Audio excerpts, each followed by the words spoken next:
City of Stevens Point Police and Fire Commission meeting, recorded, May 4th, 2021.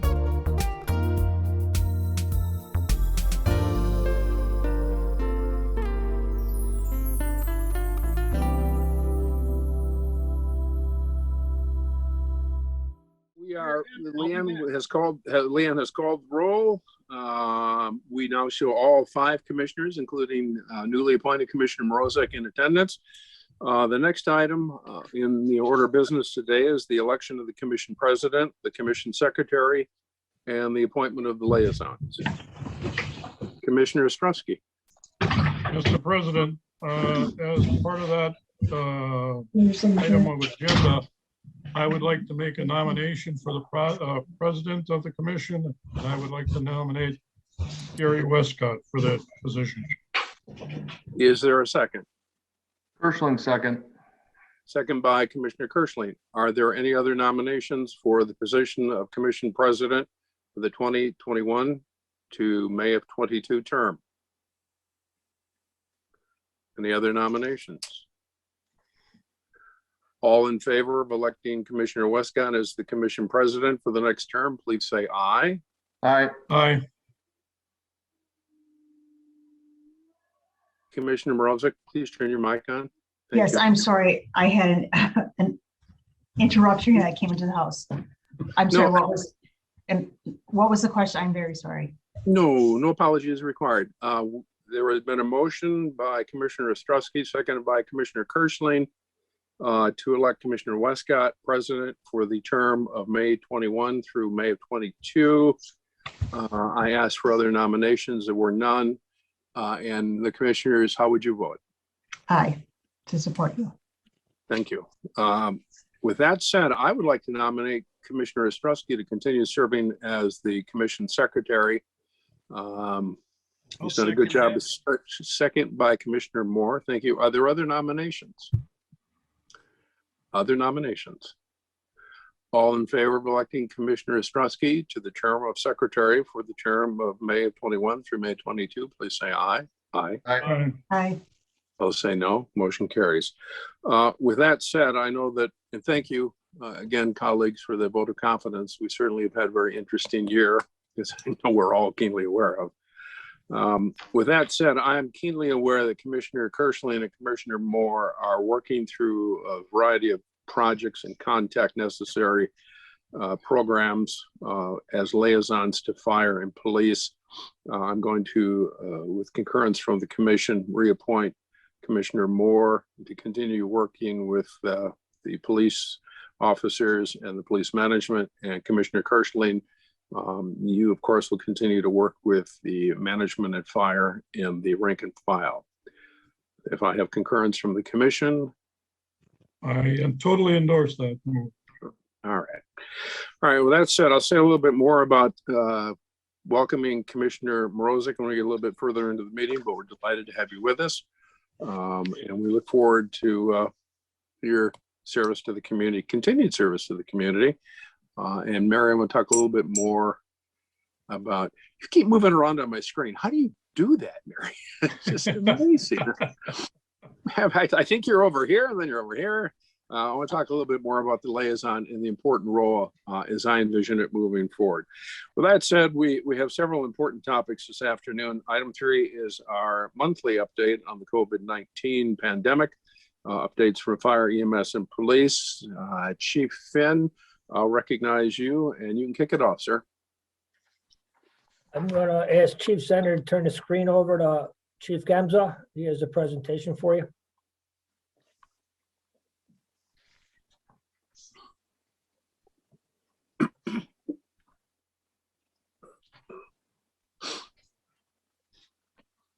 Joe is the host.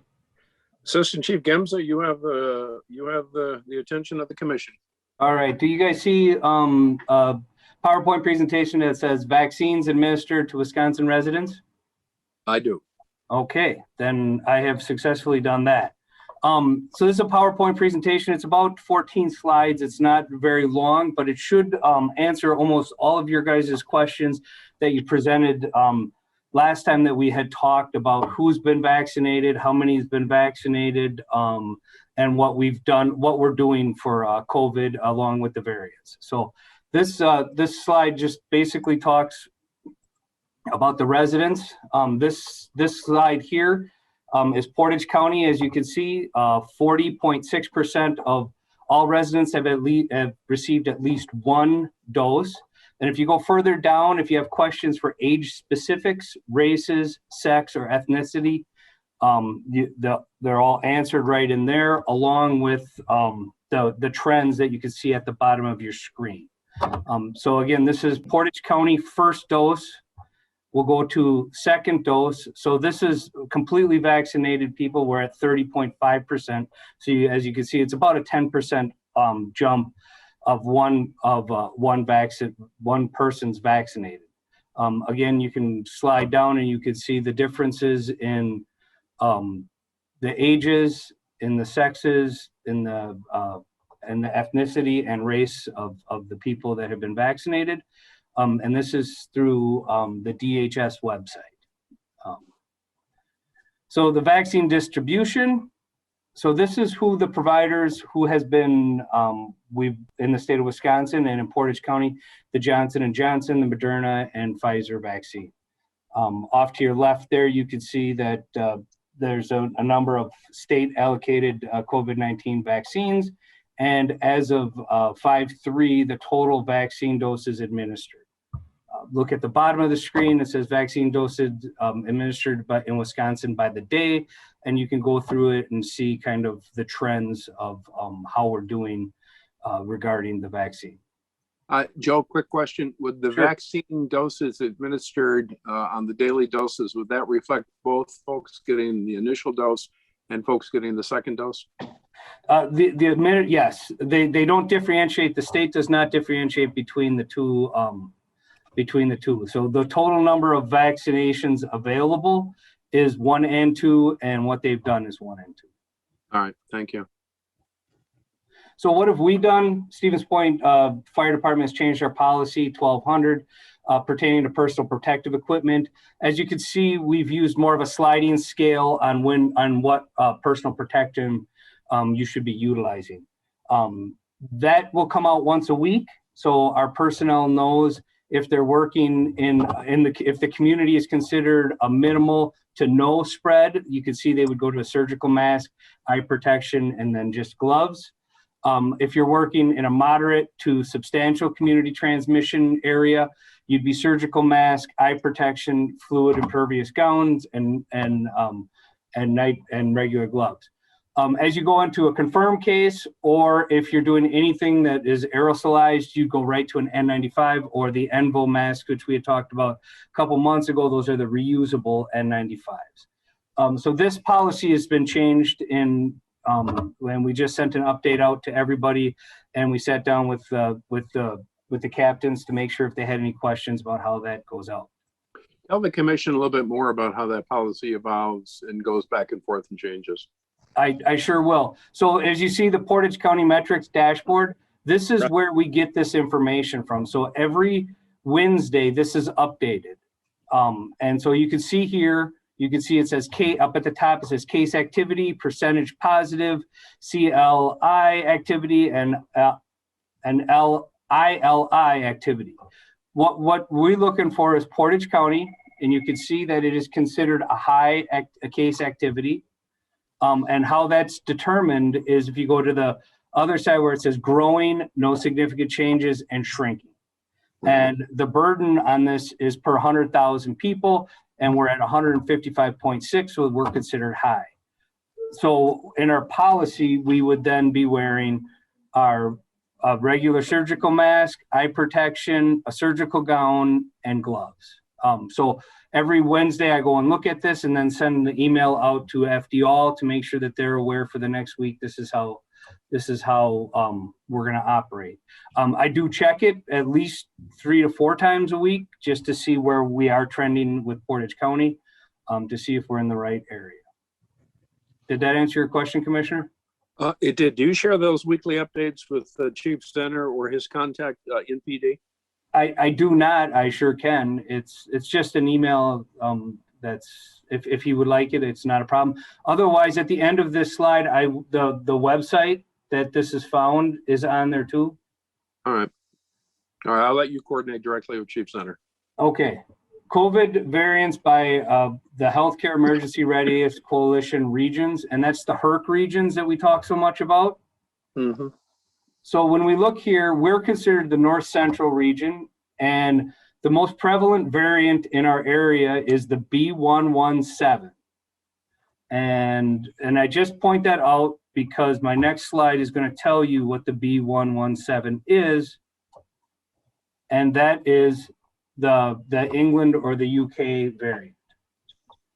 And this is just a quick brief synopsis of when it was found, how it's traced, and why they consider it to be a little more contagious, and that it does come with a higher risk. They think it comes with a higher risk of death. So this is the most common variant in our HERC area. Chief, just another quick question while we're on this slide. And commissioners, I can't see most of you, so if you have questions, just jump in.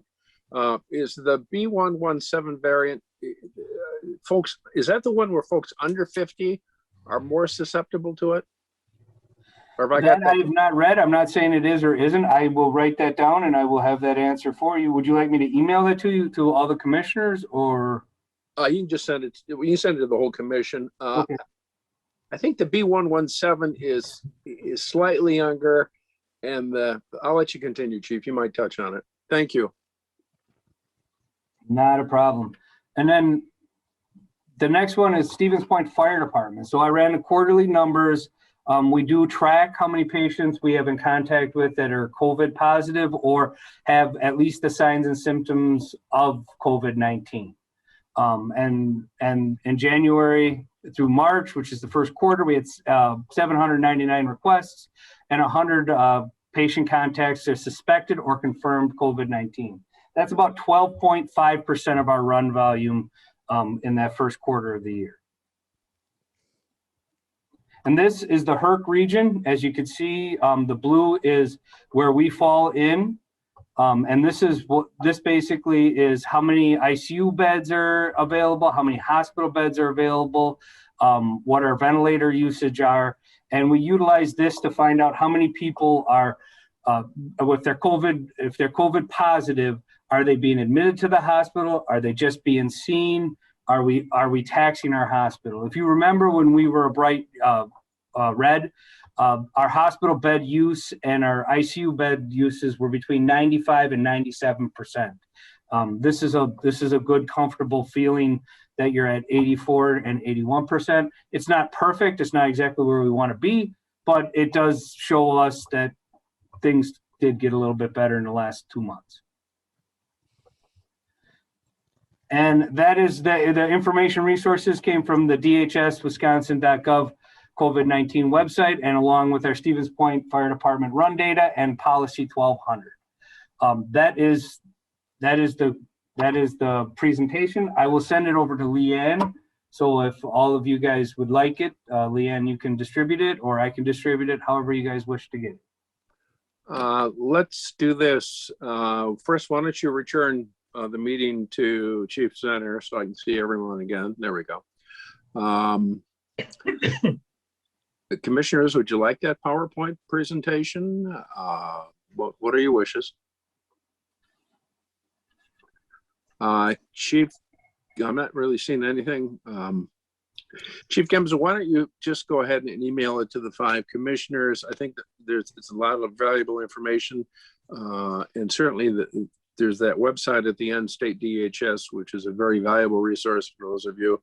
Just serves as a good reminder, is a great place to go for information on the state of Wisconsin. What else do you have from the EMS side, Chief Gemza? That's all I have right now, other than that we do continue to work with the Portage County Health Department regarding vaccines. As of yesterday's conversation with Lynn Frost, the coordinator, we are no longer helping them until a new surge of of people come through. So as of right now, they don't need our assistance. She's anticipating in the next week or so when the 9 to 16-year-olds get cleared for that, there'll be another uptick, and then they'll need our assistance again. Did you say 9 through 16, or is what the data I have, Chief, is 12 to 16? You've got it younger than that? She quoted me at 9 to 16. Again, that's what the health department had told me. Okay, good. I guess we'll see Commissioner- what they come up with. Thank you. Commissioner Moore. Joe, the people that have been diagnosed with COVID, have gone through the whole process and been cured, are they considered, is there any number for them? Are they immune? Is there any acknowledgement of that? Or where do they sit in these statistics? That's a great question. They would be considered not vaccinated at this time. Because we have had people at the department who had gotten COVID, and so we've been spending some time with the health department trying to get those answers. Because if they get exposed again, what are we supposed to do with it? The last outbreak we had, they said I was told by the health department that it was 90 days from their last COVID symptom that they wouldn't be considered to have to be quarantined. So as of right now, they are recommending anybody who's had COVID-19 to be vaccinated. And if it's been over 90 days, you would be considered as an exposure. What do you mean by an explosion? So they say that if you had COVID and it's run its course, from that day, you have 90 days to where they wouldn't consider you exposed, and then or contagious or being able to contract it. And then after 90 days, you would go back to the normal time slot. Did I explain that correctly to you? I don't know if you did or not. So after you've been cleared and out of quarantine 90 days, the CDC and the health department considers you at risk to contracting COVID-19 again, and you would be under those same rules.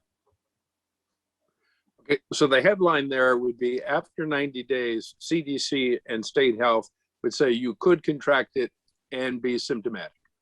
That is correct. And that is why they recommend you getting the vaccine at this time. I was gonna say that indicates that after 90 days, you should consider the shot. They considered a little more than that. They would like it right away, but again. Definitely at that time. Okay. Commissioner Morozic, Commissioner Kirschling, any questions for Assistant Chief before I move to Chief Senator and his team? On here, thank you. Well, you're welcome. Commissioner Kirschling. Okay, Chief Senator, can you bring us up to speed on the police side of it? Please. Sure, and Joe, if you could just pass host back to me. Oh, didn't I? No, you kept it all to yourself. It said stop sharing. At the police department, ultimately, we're just looking at within. I can't top Joe with the stats that he's putting out. He gives a very clear and process of what we're facing out there. But at the police department, we are slowly creeping back to normal activity. Our patrol has returned to a normal shift. Probably the biggest thing we're looking at right now is to start opening up some of those ancillary duties, fingerprinting services that we provide to local companies. We have a plan in place looking at mid-May, that we'll open that up. We do have some slots scheduled for Boys and Girls Club too. But Dana Williams is working with AC Rotier to come up with the guidelines of what that will look like moving forward. Other than that, auxiliary starting to open back up. We're having some events. Things are slowly creeping back to normal. Is Lieutenant Jeremy still the primary contact? Yes, he is. He deals with, obviously with AC Gemza and with the county, and then he's also coordinating our statistics at the department. But it's becoming less and less. Again, we're getting back to a more normalcy. Even at City Hall, whether that's come out, and Mary would attest to that, looks like we're going to be going to a hybrid system for meetings. Whether that's, I'm not sure if that's going to be this committee meeting or next month, where we will be back in the community room for at least committee meetings, and but with the option of being on Zoom. Yes, Alderperson Nebon. Alder? Yes, the mayor did say that next week's meetings will be a hybrid variety, but starting in June, we're going to go back to full in-person meetings. However, you will be required to wear a mask when you come into the room. If you're not willing to wear a mask, they won't let you in. So we're going to see what happens. But I think next week's meeting and maybe the May council meeting will be hybrid, and then June will go in person. Good, thank you. Chief Center, were you done? That was it. That's all I had. All right, any questions? Chief Fenn, Assistant Chief Gamza, Chief Zenner, any last thought here? Just open it up for questions if any commissioners still have them. Are there any questions for the two chiefs and assistant? All right, seeing none, thank you for the update. We'll do it again next month. Let's move to item 4. No motion is necessary. It's just an update. Item 4 would be the minutes from the Police and Fire Commission meeting of April the 6th. Leanne, I just have one correction we need to make on page 6 under the president's report. Let me know when you're there.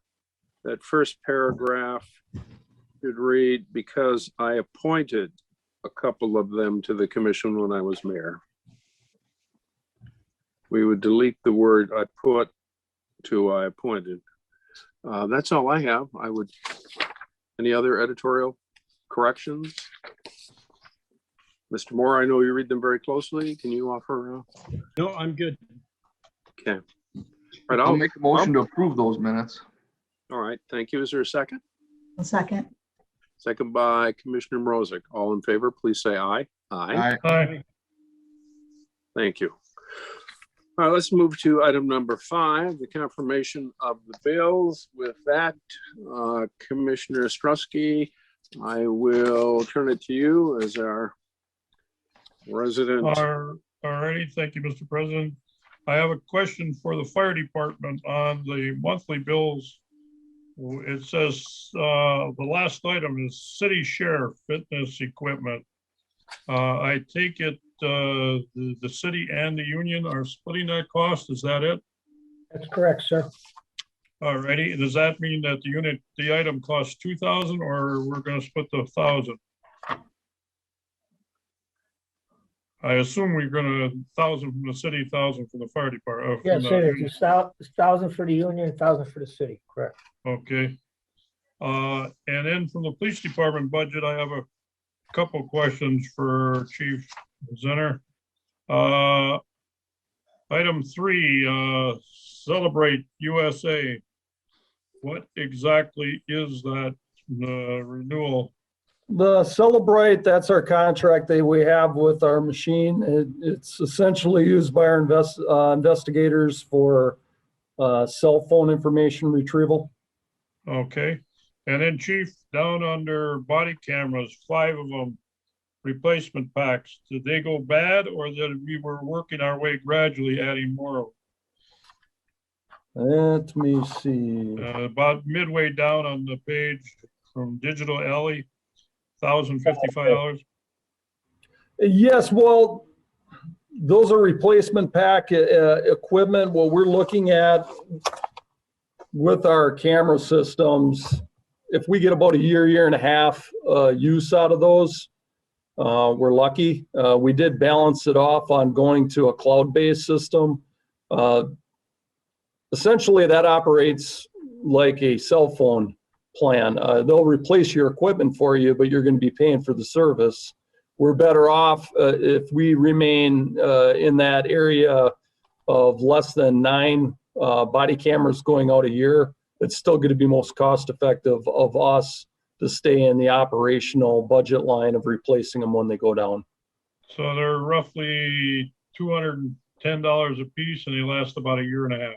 Yeah, well, we have some that have made it up to 3, but that's pushing it. And that's actually getting used. If we buy them new, I think, don't quote me on it, but I believe it's around $700-800 a unit. If we buy them refurbished, we're picking them up about $250 to $300. Thank you, Chief. And one last question for you under water heater and water line replacement. I take it at that price, that was not mainly the heater, it was doing some significant plumbing underground or something? We have Northwest Journey, that is a tenant in our building.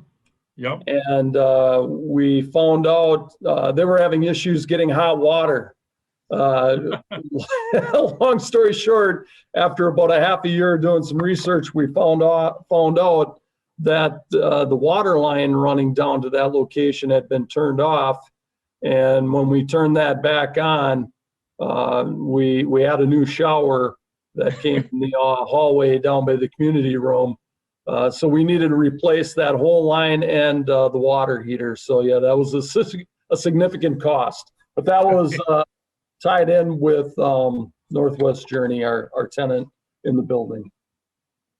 Okay, and then I would just like to compliment the 3 chiefs, the 3 submission of those bills, because when I add up and do my math, we're under the, considering it's for the first 4 months, which would be a quarter, we're still making it percentage wise. So we're not in any real danger. So thank you. If nobody has any other questions, I'd recommend we approve the bills as is. Is there I'll a second? second that. Second by Commissioner Kirschland. I would add to what Commissioner Ostrowski said. It is good because I like to track the 3-month rolling averages. The expenditures for the 3-month rolling ending the end of March, as far as percentage of the aggregate is good. So well done. All in favor of adopting the bills and submitting them, please say aye. All right. Aye. Opposed, say no. Motion carries. Thank you. All right, let's see here. Next up, the police chief's report. Members of the Police and Fire Commission, you have the report from Chief Zenner.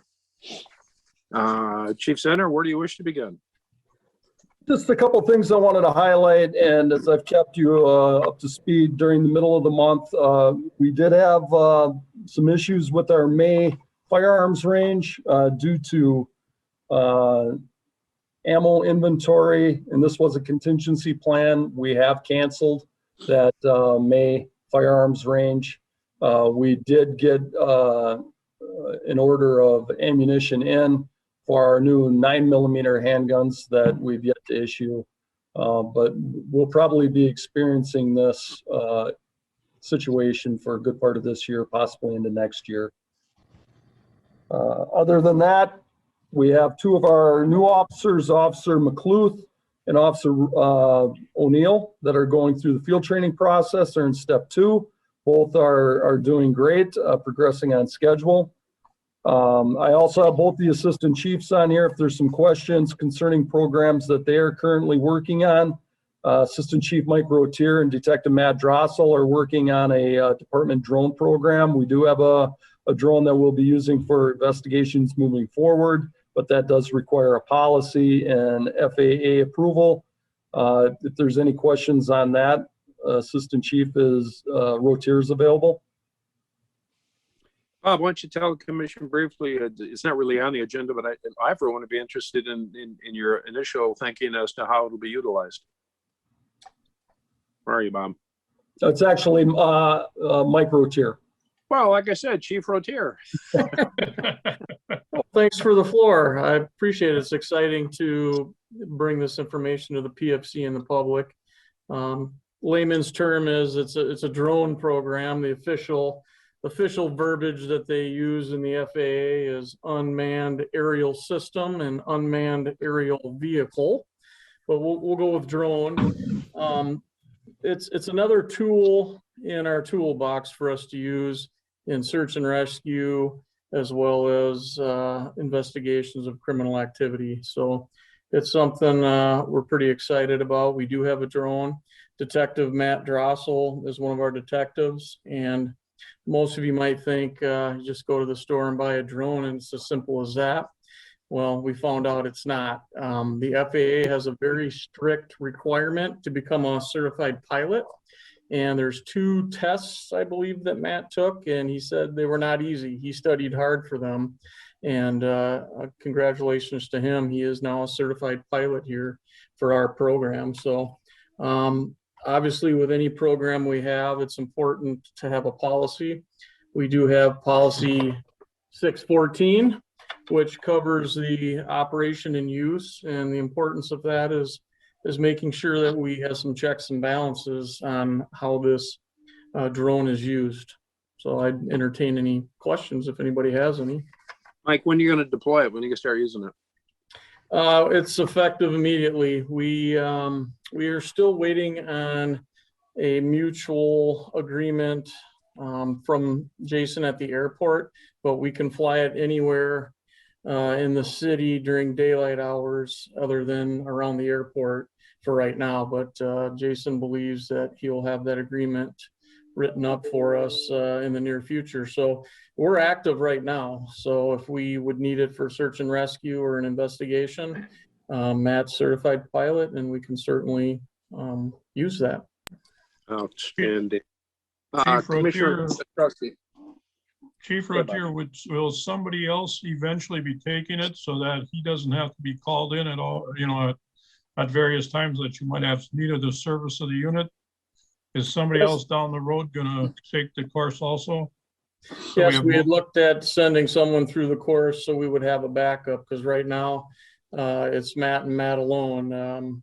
Somebody else can't. I see that as a shortcoming to the program, and I'm in favor of the program totally, but I hope you guys do develop a backup, and maybe even 2. Absolutely. Good point. Chief, what's its range?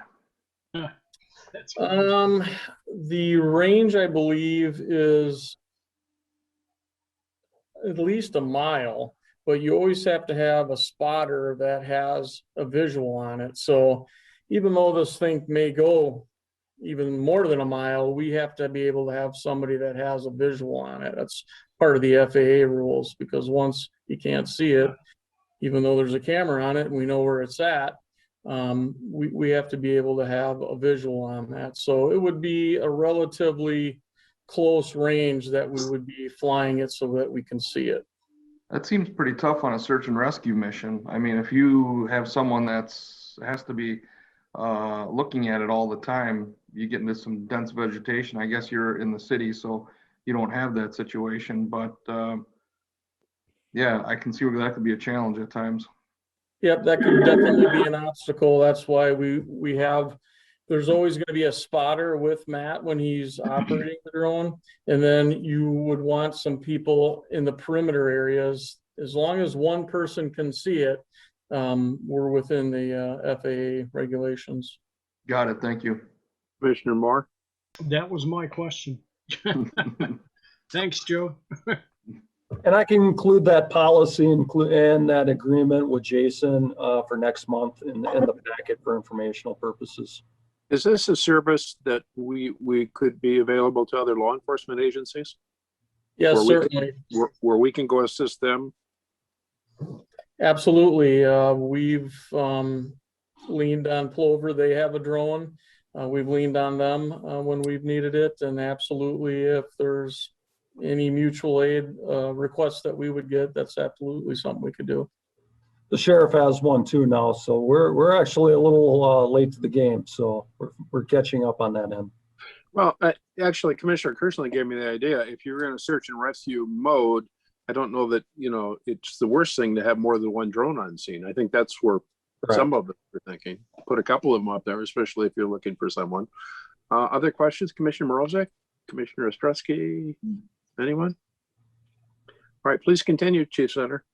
Okay, we still have Lieutenant Dana Williams working with John Quirk. We're updating our police department's webpage to include contacts, photos of officers, We will also be including our policy manual on that for people to take a look. We already have some policies that are required, such as the use of force. We'll have the whole manual available. Also, Assistant Chief Bob Cousseau, who's on today, is currently working on a grant submittal with the Department of Justice. This is a funding that he had been researching concerning a cultural assessment study. If you have any questions, Bob's available. Or Bob, do you want to speak a little bit more on that? Go ahead, Bob. Hello, commissioners. How's everybody doing? Commissioner Morozak, welcome. Thank you. So one of the things that I talked about, obviously, with the trend that's occurring here in the nation in the last year and a half, and here at the Stevens Point Police Department, was to try to get a cultural assessment completed within the department and with the community.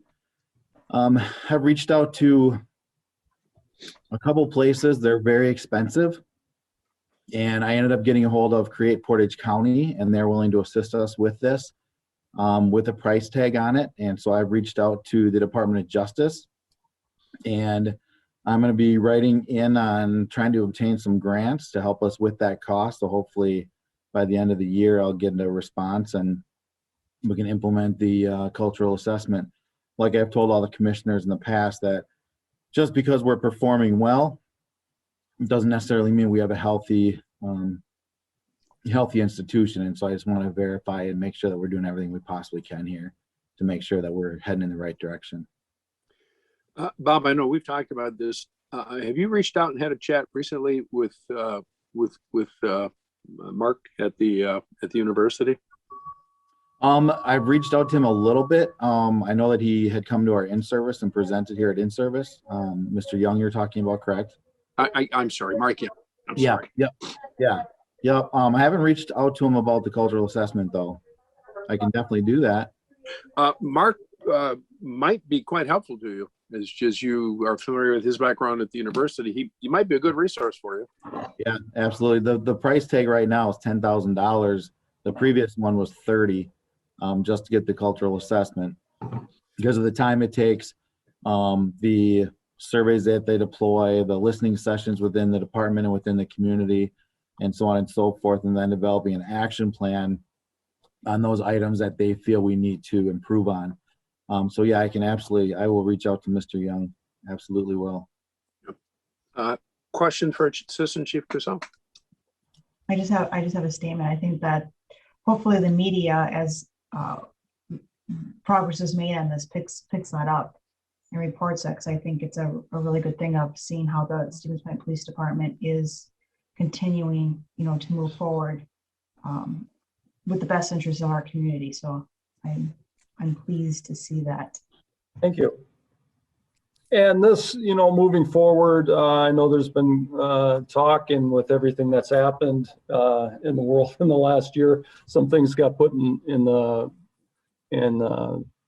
the backyard, but we do have a strategic plan. I'm sure that will be moving forward. This may be an excellent tool that we can use moving forward with that strategic plan. Well, it's a logical companion piece to it. Absolutely, Chief. I certainly will want to see it and read it, but please continue. I'm sorry, I didn't mean to interrupt you. Nope, that's fine.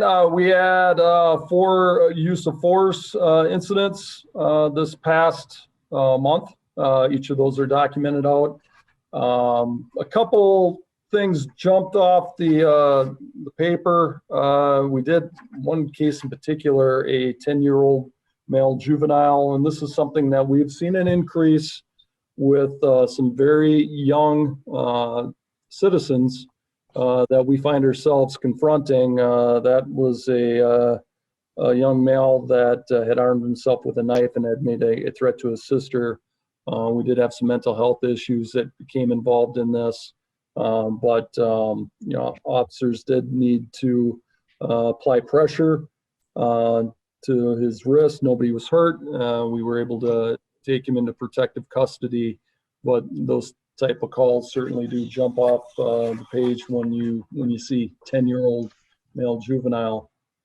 Training that we had this past month, you brought up Mark Young. He was here for a presentation on inclusivity, diversity, and equality. We did have a training session for de-escalation and intervention training by Lieutenant Johnson and Acting Lieutenant Brooks. Both of these individuals have been instructors within our cadre for a number of years. Lieutenant Brooks is our communications instructor.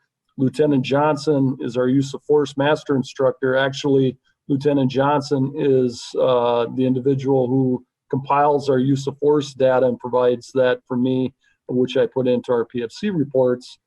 We did have the opportunity during COVID and lockdown to do some extra training with those two individuals to include de-escalation training and instruction, and they were able to provide it to our block, to our officers, and we'll continue that as we move forward at our other in-services. And also Lieutenant Williams attended training for Wisconsin's public records law. That's ever changing and becoming more and more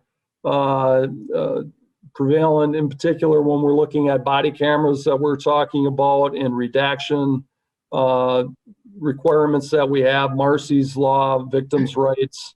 It's very complex. It's not as simple as, hey, the case is done, sign our name on the top and handing them some paperwork. There's a lot of laws that come into play and requirements that our records staff needs to follow. And that definitely a good class for her to go to and well worth the money that we spend. I agree. It's one of the thicker chapters under state law. Yes, it is. It really is. I have any questions? Let me just kick off a couple here that I'll throw up my colleagues here.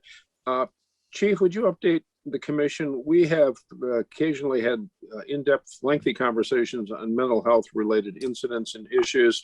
We have placed some time ago mental health officers or officers of specialized training in mental health intervention. What's the latest on that in our community? I don't know that we've really had a conversation about it in depth and maybe I'll put it on the agenda in the near future here too. And it's good that you brought that up, because when I do the police and fire commission, my chief's report, I put little red marks on it that, okay, these are some topics that I want to hit. And next to mental health related incidents, I basically put a parentheses on that and said consistent. We're pretty close to where we've been in the last couple months. That's not to say we're in good shape or bad shape. It's a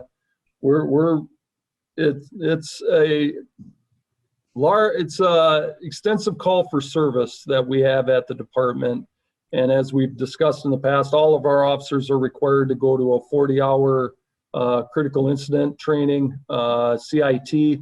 We're way ahead of the curve on that with our officers. Actually, we got some new officers that are coming in. Hopefully with COVID lightening up, we'll be able to get those officers off to CIT training. We do have our full-time officer, Officer Mike Radzik, who works very closely not only with our with Health and Human Services.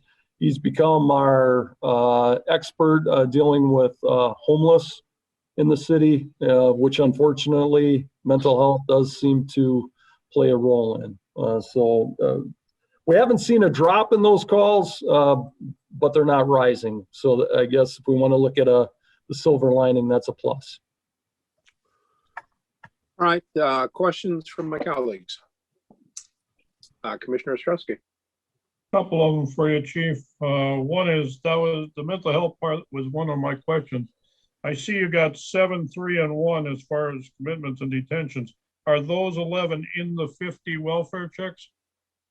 Those are included into that 50. The 50s. So we're running almost 2 welfare checks a day right now in the city. Right. And of those, well, what 20% are ended up needing some sort of commitment. That's scary. The other thing I was noticing is, yes, under use of force, I've been seeing a trend in your reports, the resistance to police, which I never grew up with in this town. And I do see it gaining. Is that what you're saying you're seeing? Yes, actually, and we just did a review with our emergency vehicle operations instructor. They deal with pursuits, and you've heard me discuss this in the past.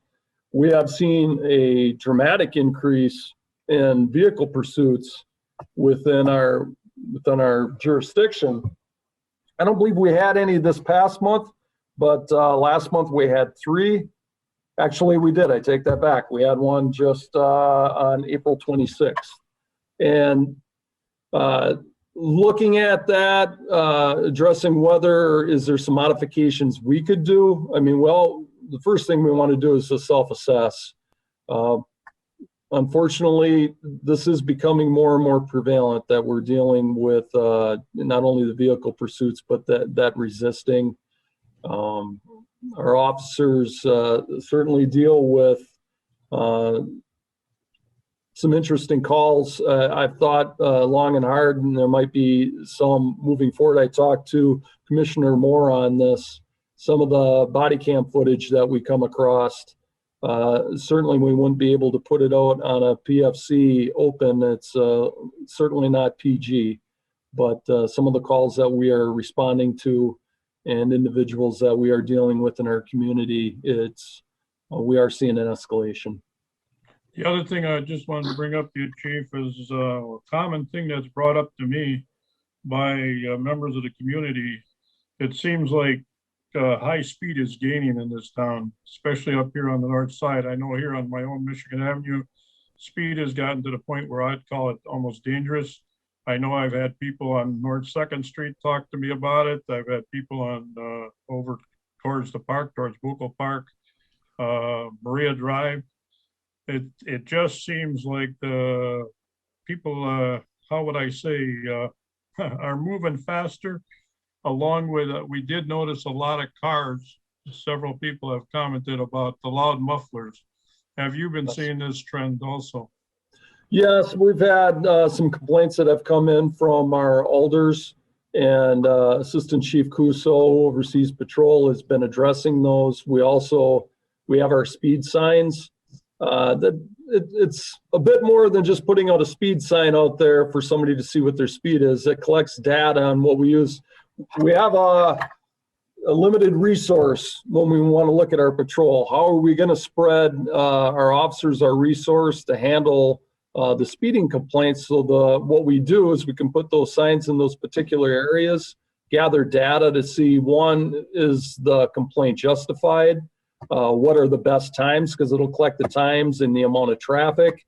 And then we can use that on whether we will put that on a priority list for deployment for extra patrol or static radar enforcement. And then what's the best times to put our officers out there. So that is what we've been encouraging the alders, and I encourage any complaints that come in, identify those areas, provide us streets that we're seeing it on. And we do have many of the areas that you've talked about. We have had our speed signs deployed. And Lieutenant Jeremy Mueller is the one that handles that and puts that out to our patrol. And am I correct that the university police have the authority to stop that also? Because I noticed they've been doing some heavier patrolling right in the campus area and doing some, looks like, radar enforcement. Yes, we work very closely with the university police. They actually train with us. It's an excellent working relationship. Obviously, we know the staff over there, they used to work with us. So we have a bit of a benefit. We also have State Patrol that has a remote office in our department, and that increases some extra State Patrol coming off the interstate, coming into our community. It's a cheap way to get some extra enforcement out there because we do have limited numbers, and we work. I appreciate all you do. That you've answered my questions, and I just wanted to get some of that on the record because I think people aren't aware of what can be done and what is being done. Yes. Thank you kindly. Commissioner Mrozek, I see that tail wagging behind you, and I keep thinking it's your hand. So. Tom, Tom, don't feel bad. I almost recognized Commissioner Morozic a moment ago, and then I realized, no, that's a cat behind her. No, it's not a cat. It's not a cat. Oh, it's not a cat. Okay. Well, it's something with a tail. How's that? It's a very large chocolate lab, so. Okay. So don't feel bad, Chief. I was getting ready to go Commissioner Morozic, and I realized she's not waving at me. Right. I cannot contain her movement in this house, so. Yeah, we understand. Are there other questions from other commissioners for Chief Senator? Tom, had you concluded your presentation? Yeah, I am. All right. Other questions for no one? All right. I'm going to move approval of the chief's report as submitted to the commission. Is there a second? Second. Second by Commissioner Ostrowski. All in favor of adopting the report, placing it on file, please say aye. Aye. Aye. Opposed, say no. Motion carries. Item 7, Chief Finn has alerted me that in the memo to the commission, there is a typo. I'm sure you've all noticed it, but he is aware of it too. Speaking of the word two, there are 2 candidates in alphabetical order for recommendation. Timothy and Brianna. Chief Finn, where are you? Is there anything you want to add to that, sir? Well, I'm gonna go through the hiring process in my report a little bit. Sorry for the mix up. If the Police and Fire Commission approved the list, we will post it tomorrow with the correction of 2 names. And then I can go through the process after the list is approved, sir.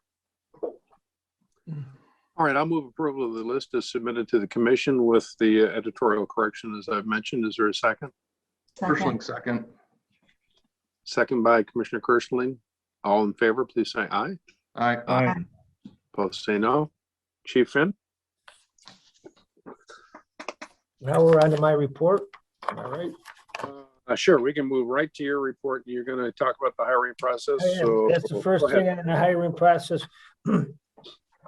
We did the hiring process ourselves this time. We did not go through Chippewa Valley or Fox Valley. We have Fox Valley coming up in September. We had 17 applicants. 14 took the egometrics written test. 3 candidates failed. 6 candidates were offered an interview, and then 1 candidate withdrew from the process. So we interviewed 5. And these are the 2 candidates that were put before you. The other 3 were qualified, but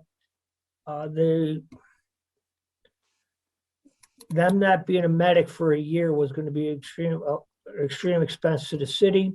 We encouraged them to keep in touch with our training officer that we would help them and to come back in our next process. We have done background checks on both these candidates. Off the last list, Alex, and I'm going to butcher his last name, Kolonowski, was offering conditional of employment. We are working with Local 484 to try something that we've never tried before in Stevens Point Fire Department. We will offer conditional of employment to Timothy and Brianna tomorrow. And once they go through the process, that's about 6 weeks out. So that puts us to the middle of June. And we will hire all 3 at the same time and put them through a 4 to 6 week training academy with the training officer. And then they would go 2 swings, not counting as manpower, and then start counting as manpower. We should have an MOU before you at the next PFC meeting. Because hours of work for new hires is part of the contract.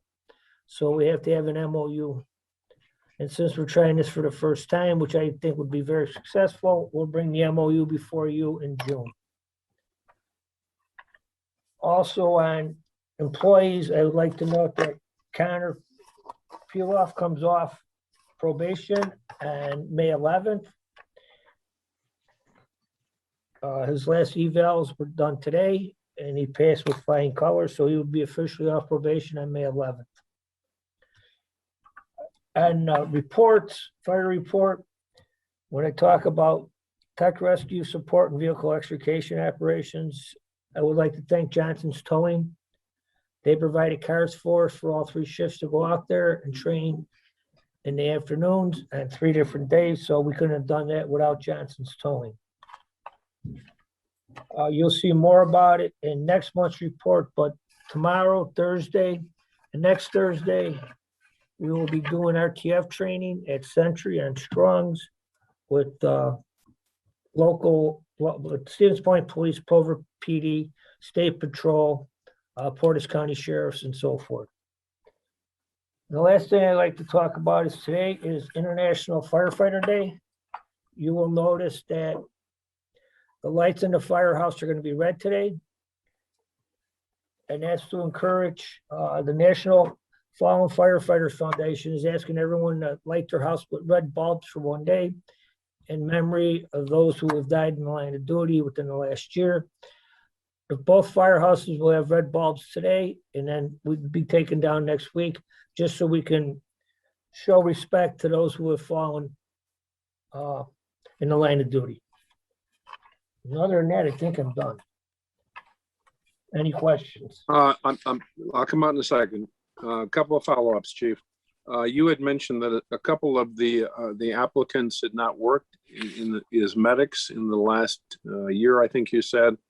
Had they been paramedics and let their licenses lapse, or they were working? Can you clarify that for me, please? I'm sorry. The 3 candidates, with your approval, we did change some of our hiring standards, Right. and they came and interviewed, but they weren't even enrolled in paramedic school yet. They weren't starting until August. So if we hire somebody that is not a paramedic, it's about $40,000 a year cost per person.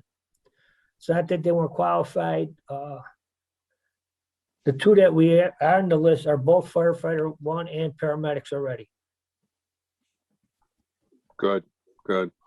And when Brianna joins us, that will bring us to 2 women firefighters. Is that correct? That's correct, sir. She would join with Jen Petkoff? Jen Petkoff is here, yes. Okay. I had a question on, I'm sorry, Commissioner Ostrowski, I've lost my train of thought. I'll regain it. Go ahead. You had a question? That happens, Commissioner, when you get a little bit older. So someday I'll be in your same boat as Chief Finn. Yes, sir. With the addition of these 2 on the list and the other person, where will that bring us on our staffing at the firehouse? We will still be down 6, I believe. Okay, so we will be roughly in the upper 30s instead of the mid 40s. We'll be in the low 30s instead of the upper 30s. We should have 39 personnel, line personnel. Okay, And we're going to be about 33, I believe. all righty. Now, There is some discussion amongst the management staff. Do we run another test on our own before we go to Fox Valley in September? And that's still in discussion. do any of these candidates that applied and didn't make it, are they eligible to say 6 months from now, reapply again? We've encouraged them to reapply to us. They interviewed well. And we even offered our assistance of Division Chief Howard. They keep in contact. If they need some help, they need a mentor, they need a study guide, a mentor, a tutor, we'd be more than willing to help them. We're encouraging them to come back. Yes, sir. Just recently, I did catch a TV show on firefighter shortages nationally, and it is a bigger problem than people would ever imagine. There is shortages everywhere across the nation. So I admire what you're doing.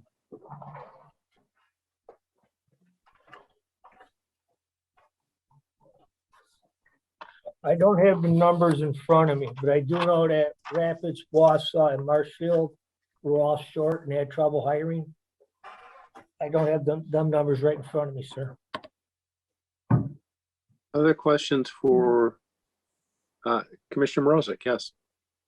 I have a question, Chief. And you said that going to try something that the department hasn't tried before and bringing them all on together.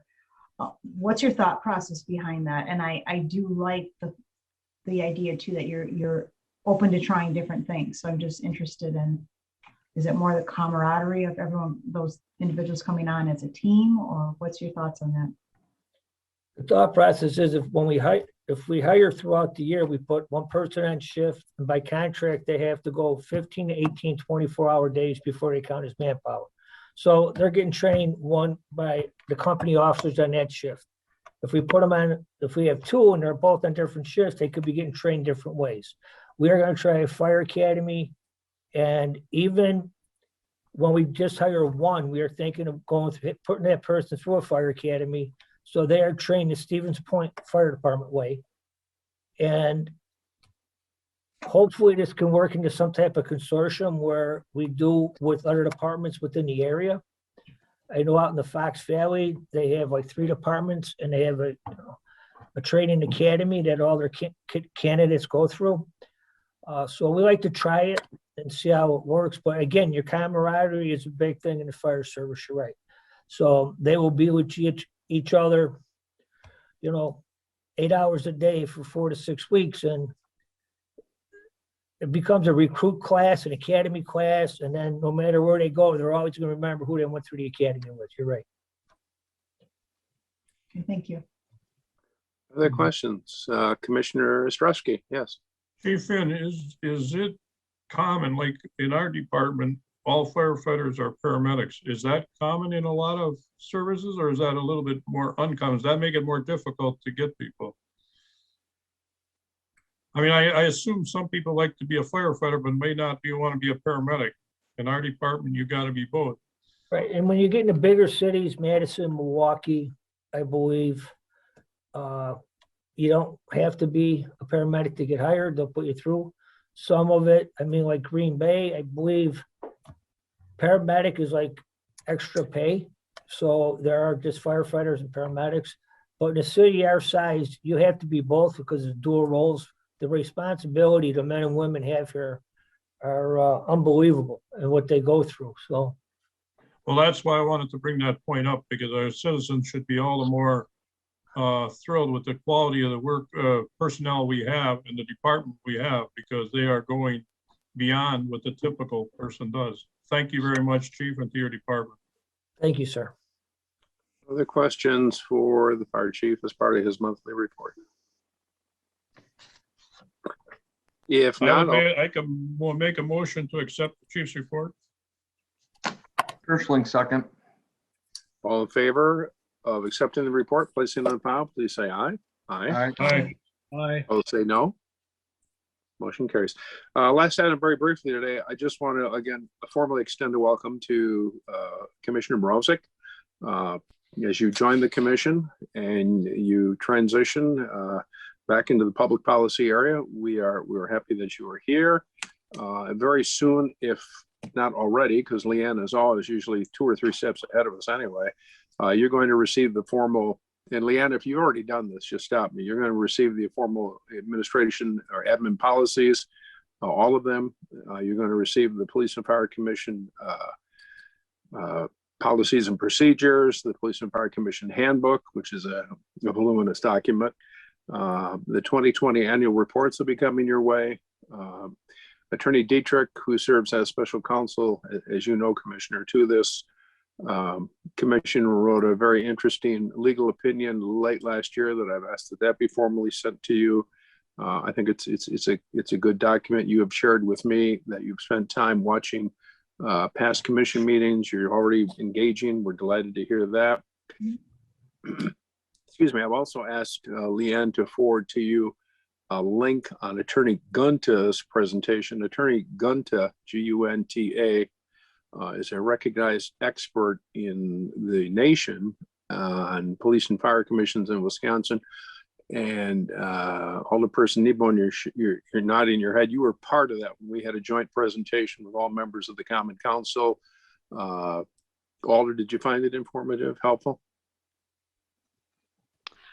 Yeah, I highly recommend it. I mean, you think you have an idea, but you really do get a lot of really good information and insight. So it's worth the time. And I'm all about knowledge. Knowledge is power. The more you can have, the more resources, the more effective you can be at on this commission. So I look forward to it. well, and we acknowledge that it's a lot to take on. We're grateful that you're taking it on. If at any time in the onboarding process you have questions, I know Leanne, Chief Finn, Chief Zedner, their management teams are available. I know you've reached out for some contacting tours there. That's great. If you have questions on any of the voluminous amount of material that you're going to be asked to absorb, please feel free to contact any commissioner. Contact me, whatever you can do to continue your process of onboarding and help you, flatten that learning curve a little bit. Now, for Alderperson Kneebone, we're going to try and change it up here a little bit. You have had a couple of years serving as the liaison. And as I mentioned, as we started, you've done a really good job serving as that liaison from the Stevens Point City Council to the Police and Fire Commission. I'm going to ask, if you're not already doing it, Mary, I would like you on a very regular basis just to be touching base with your colleagues on the Common Council. I want us all to be a little bit more proactive in the next year, touching base. Are there issues, items, thoughts, anything? I'm role playing to the council that I can be sharing with Westcott and the commissioners. You're comfortable in that role. You've effectively represented this commission at the city council meeting. So I, for one, am delighted you've been reappointed by the mayor and confirmed by the council as a liaison. You do a nice job with it. So, just pick up the phone more often and say hi. Everything cool over there? Okay. Oh, I will definitely. It's probably been one of the great pleasures of my life to serve in this role. And I have a lot of respect for the commissioners, for all of you, and the chiefs and the rank and file, what all of you do for the community. So it's an honor to be helping that along in any small way that I can. So well. And as you know, Alder, I'm sorry, I mean to step on it there. As you know, there is a significant difference in governing in that political body versus governing, right? I mean, on this side of the ledger, it is law and federal and state and regulations. And there are just a myriad of laws.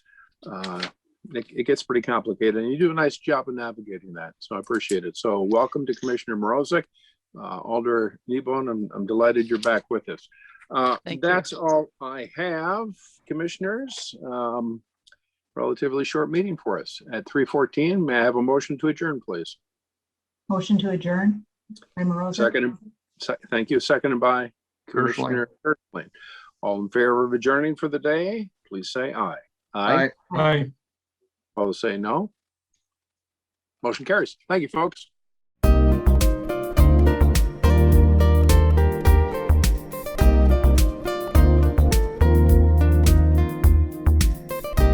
Videos of these meetings are available for viewing on the city's website, stevenspoint.com/videos.